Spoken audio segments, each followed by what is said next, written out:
Hostessing. Moja frajerka mi jednu sobotu oznámila, že zajtra musí ísť do roboty. Primárne robí účtovníčku a keďže akurát je obdobie daňových priznaní, som to nejako extra neinvestigoval. Na druhý deň ráno, keď sme si písali, vysvetlo, že keď vravela, že zajtra má robotu, tak tým myslela, že ide robiť hostesku s nejakou kamoškou, ktorá ju tam zavolala, alebo že nechce ísť sama. A našťastie som sa to dozvedel pomerne skoro ráno a hneď som jej povedal, že nech odtiaľ ide preč. Moc tomu síce nechápala, ale samozrejme to rešpektovala, pretože to je správne dievča. Ja som jej vysvetlil, že o čom je tento hostessing a prečo si neželám, aby vykonávala takúto robotu.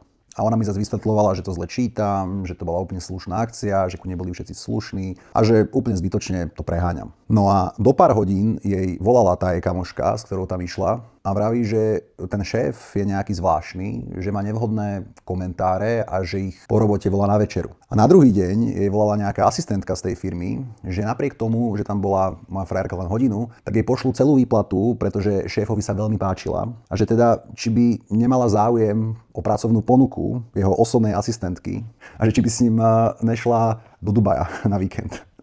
Takže ako sa dalo čakať, prišlo na moje slova a moja frajerka uznala, že mám pravdu a že na takúto podobnú brigádu už nepôjde. Firma sa volá LSV AS a predseda jej predstavenstva sa volá Jaroslav Feč.